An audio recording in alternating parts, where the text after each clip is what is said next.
Hello guys, welcome back to another video. আজি এই ভিডিওটোৰ মাধ্যমে আপোনালোকৰ ওচৰত বহুত এটা গুৰুত্বপূৰ্ণ ইনফৰমেশ্যন লৈ আহিছোঁ যিসকলে ITI পঢ়িব বিচাৰিছে 2024 বৰ্ষত এডমিশ্যন ল'ব বিচাৰিছে ITI NCVT SCVT বা প্ৰাইভেট সেক্টৰত যদি আপোনালোকে ITI ৰ কাৰণে এডমিশ্যন ল'ব বিচাৰিছে তেনেহলে এই ভিডিওটোৰ মাধ্যমে আপোনালোকে গোটেইখিনি ইনফৰমেশ্যন গম পাব কেই তাৰিখৰ পৰা ৰেজিষ্ট্ৰেচন ষ্টাৰ্ট আৰু কেই তাৰিখে লাষ্ট ডেট আৰু এলিজিবিলিটি ক্ৰাইটেৰিয়া তাৰ লগতে আপোনালোকে কেনেদৰে ITI চইচ কৰিব পাৰিব কোনটো ITI পঢ়িব হেতু আপোনালোকে চইচ কৰিব পাৰিব কোনটো ট্ৰেডৰ আপোনালোকে প্ৰিফাৰেন্সটো দিব কেনেকৈ কোড দিব লাগিব গোটেইখিনি ইনফৰমেশ্যন এই ভিডিওটোৰ মাধ্যমে আপোনালোকে জানিব পাৰিব লগতে আপোনালোকে গোটেইখিনি ইনফৰমেশ্যন ডিটেইলছত জানিব পাৰিব SCVT NCVT বা আপোনালোকৰ কিছুমান স্কিমৰ জৰিয়তেও ITI পঢ়িব পাৰে গোটেইখিনি ইনফৰমেশ্যন আপোনালোকক জনাম আজি ভিডিওটোৰ মাধ্যমেৰে আপোনালোকে গোটেইখিনি ইনফৰমেশ্যন পাব ঠিক আছে তো আপোনালোকে ক'ত এপ্লাই কৰিব লাগিব কেনেকৈ এপ্লাই কৰিব লাগিব গোটেইখিনি ইনফৰমেশ্যন আপোনালোকক জনাবলৈ চেষ্টা কৰিম ঠিক আছে তো যিসকলে চেনেলটো ছাবস্ক্ৰাইব কৰা নাই এতিয়া আপোনালোকে চেনেলটো ছাবস্ক্ৰাইব কৰিব কাৰণ এই চেনেলটোৰ মাধ্যমেৰে আপোনালোকে ITI সম্পৰ্কিত জব ৰিলেটেড বা এডমিশ্যন ৰিলেটেড সকলো ধৰণৰ ইনফৰমেশ্যন পাব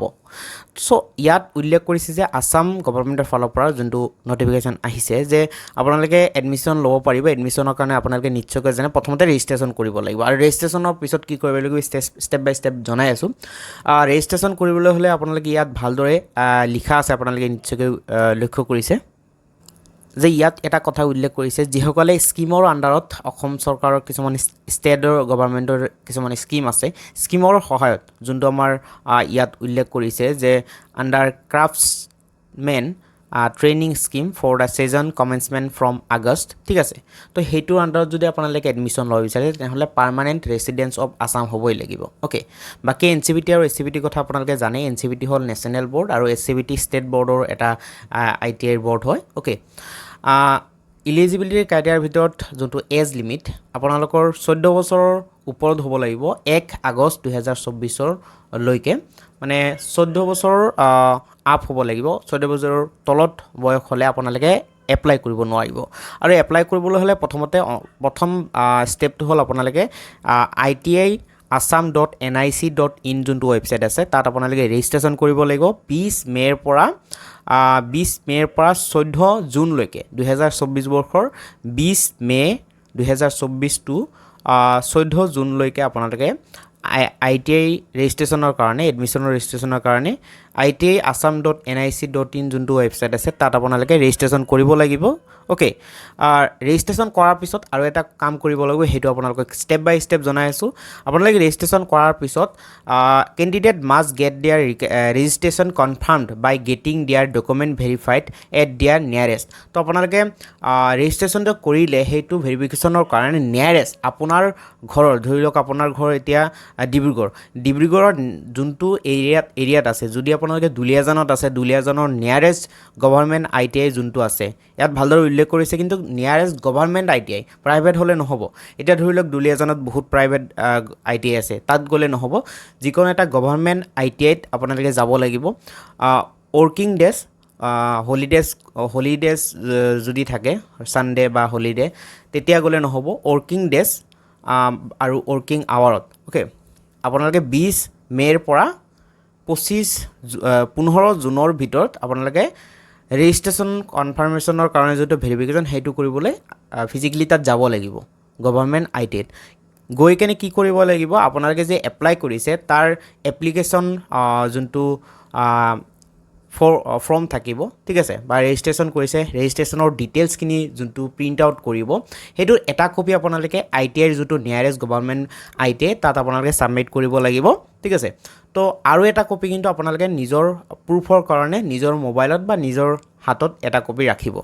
এটা কপি আপোনালোকৰ ডকুমেণ্ট হিচাপে ভেৰিফিকেশ্যনৰ কাৰণে নিয়াৰেষ্ট গভৰ্ণমেণ্ট ITIত ছাবমিট কৰিব লাগিব okay candidate should note that after successful verification they may fill their choice of trade and ITI according to their preference এতিয়া কথা হৈছে আপোনালোকে যেতিয়া ভেৰিফিকেশ্যন কৰিব নিয়াৰেষ্ট ITI পলিটেকনিকৰ পৰা তেতিয়া আপুনি আকৌ ৱেবছাইটত নিজৰ চইচ আপুনি ধৰি লওক নিজৰ পাৰ্চেণ্টেজ ৱাইজ 8 পাছ বা 10 পাছৰ পাৰ্চেণ্টেজ ৱাইজ আপুনি যদি ভাবে কোনটো ITI পঢ়িব বিচাৰিছে সেই ITI টো আপোনালোকে সিলেক্ট কৰিব পাৰিব চইচ কৰিব পাৰিব বা আপুনি কোনটো ট্ৰেডত পঢ়িব বিচাৰিছে সেইটো আপোনালোকে চইচ হিচাপে প্ৰিফাৰেন্স দিব পাৰিব ৱেবসাইটত এতিয়া কথা হৈছে অনলি এটা দিব পাৰিব নেকি নহয় আসলতে 4-5টা আপোনালোকে প্ৰিফাৰেন্স দিব পাৰিব তাৰ ভিতৰত আপোনাৰ কাট অফ হিচাপে যদি মাৰ্ক ভাল থাকে সেই হিচাপত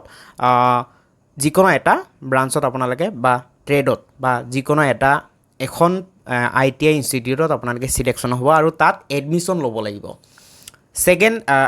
লাষ্টলি আৰু এটা কথা আছে যে আপোনালোকে যদি এডমিশ্যন নলয় যিকোনো এখন প্ৰথম ITI সিলেক্ট হোৱাৰ পিছত এডমিশ্যন ল'ব পাৰিব যদি আপোনালোকৰ মন পছন্দৰ সেই ITI এখন নহয় তথাপি এডমিশ্যন ল'ব লাগিব এডমিশ্যন লোৱাৰ পিছতে আপোনালোকে আপগ্ৰেড সিট বা আপগ্ৰেড ইনষ্টিটিউট সেই সিস্টেমটো কৰিব পাৰিব ধৰি লওক আপোনাৰ মন পছন্দৰ ব্ৰাঞ্চটো যোনটো ট্ৰেড বুলি কয় সেই ট্ৰেডত আপোনালোকে সিট নাপালে আপুনি প্ৰিফাৰেন্স দিয়ে যিকোনো এখন ট্ৰেডত পালে সেই ট্ৰেডত পঢ়িবলৈ মন নাই কিন্তু সেই ট্ৰেডটো আপগ্ৰেড কৰিব বিচাৰিছে তেনেহ'লে আপোনালোকে কি কৰিব লাগিব এডমিশ্যন লোৱাৰ পিছতহে সেই কামটো কৰিব পাৰিব সেই কামৰ কথা কোৱা হৈছে যে আপগ্ৰেড সিট আদাৰৱাইজ দেয়াৰ কেণ্ডিডেটছৰ will be treated as cancel যদি আপোনালোকে এডমিশ্যন নলয় তেনেহ'লে আপোনালোকে ৰেজিষ্ট্ৰেশ্যনটোৱে বা সিটটোৱে কেঞ্চেল কৰি দিয়া হ'ব ওকে তো আপোনালোকে বাকি ইনফৰমেশ্যনবোৰ itiassam.nic.in এই ৱেবছাইটত পাই থাকিব কেনেকৈ কেতিয়া প্ৰিফাৰেন্স এড কৰিব লাগিব গতিকে প্ৰথম কথা আপোনালোকক জনাইছো যে প্ৰথমতে ৰেজিষ্ট্ৰেশ্যন কৰিব লাগিব ৰেজিষ্ট্ৰেশ্যন কৰাৰ পিছত ভেৰিফিকেশ্যনৰ কাৰণে নিয়াৰেষ্ট গভৰ্ণমেণ্ট ITI যাব লাগিব নিজৰ ডকুমেণ্টছবোৰ লৈ কেনে ঠিক আছে আৰু নিয়াৰেষ্ট ITI ফালৰ পৰা যদি ডকুমেণ্টটো ভেৰিফিকেশ্যন কৰে তাৰপিছত আপোনালোকে প্ৰিফাৰেন্স এড কৰিব পাৰিব প্ৰিফাৰেন্স এড কৰাৰ পিছত আপোনালোকে এই চেনেলটো ছাবস্ক্ৰাইব কৰি ৰাখিব আমি এই চেনেলটোৰ মাধ্যমেৰেও এডমিশ্যন কেতিয়া হয় বা ৰিজাল্ট কেতিয়া দিলে সেইবোৰ ইনফৰমেশ্যন দি দিম অথবা আপোনালোকে itiassam.nic যোনটো ৱেবছাইট আছে তাত আপোনালোকে যদি চেক কৰে তথাপিও কিন্তু আপোনালোকে ইনফৰমেশ্যনবোৰ পাই থাকিব যে এপ্লাই কৰাৰ পিছত কোনটো ITI ইনষ্টিটিউটত আপোনালোকে সিট পালে কেনেকৈ চেক কৰিব পাৰিব গোটেইখিনি ইনফৰমেশ্যন আপোনালোকে itiassam.nic.in এই ৱেবছাইটত যদি আপোনালোকে ভিজিট কৰে অবভিয়াছলি আপোনালোকে গম পাব ইয়াত আকৌ এবাৰ উল্লেখ কৰা আছে যে mails of visit their nearest government ITI and employment exchange for further details candidate may go through the information given the website ঠিক আছে এইটো ৱেবছাইট দিয়া আছে and may also' visit their nearest government ITI and employment exchange ঠিক আছে ইয়াত ভালদৰে লিখা আছে যে SD director employment and craftsmen training Assam Rehabari গুৱাহাটীৰ পৰা এইটো নটিফিকেশ্যনটো আহিছে তো আপোনালোকে যিসকলে ইচ্ছুক কেণ্ডিডেট ITI পঢ়িব বিচাৰিছে আপোনালোকে এপ্লাই কৰক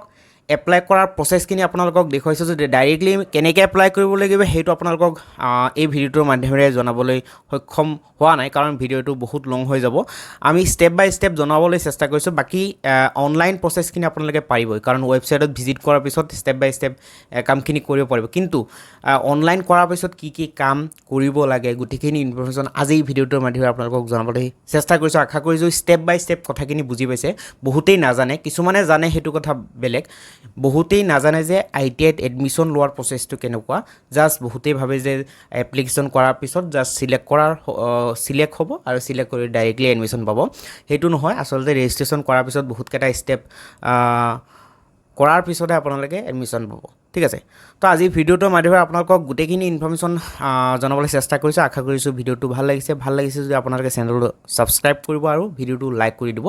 আৰু চেনেলটো ছাবস্ক্ৰাইব কৰিবলৈ কৈছোঁ কাৰণটো হ'ল এই চেনেলটোৰ মাধ্যমেৰে ITI ৰিলেটেড জব বা এপ্ৰেণ্টিচিপ বা ITIৰ পিছত যে আপোনালোকে লেটাৰেল এণ্ট্ৰিৰ মাধ্যমেৰেও পলিটেকনিক পঢ়িব পাৰিব গোটেইখিনি ইনফৰমেশ্যন আপোনালোকে এই চেনেলটোৰ মাধ্যমত পাৰিব আৰু এটা কথা আপোনালোকক জনাইছোঁ যে যদি আপোনালোকে ITIৰ কাৰণে ফৰ্ম ফিল আপ কৰিব বিচাৰিছে নিজে যদি কৰিব পৰা নাই নিয়াৰেষ্ট চাইবাৰ কেফে বা কম্পিউটাৰৰ দোকানৰ পৰা যদি কৰিব বিচাৰিছে মই ক'ব বিচাৰিছোঁ যে এই চেনেলটোৰ মাধ্যমেৰে আপোনালোকে এপ্লাই কৰিব পাৰিব ডেছক্ৰিপশ্যনত আমাৰ পাৰ্টনাৰশ্বিপ চাইবাৰ কেফেৰ ক্লায়েণ্ট এজেণ্ট আছে তেওঁলোকৰ লগত কথা পাতক তেওঁলোকে খুব কম মূল্যৰে আপোনালোকৰ কামখিনি কৰি দিব আপোনালোকে ক'তো ফিজিকেলি দোকানত যাব নালাগে অনলাইনত হৈ যাব ডেছক্ৰিপশ্যনত হোৱাটছআপ নাম্বাৰ আছে অক্টা চাইবাৰ কেফে তেখেতৰ লগত কণ্টেক্ট কৰক তেখেতসকলে আপোনালোকৰ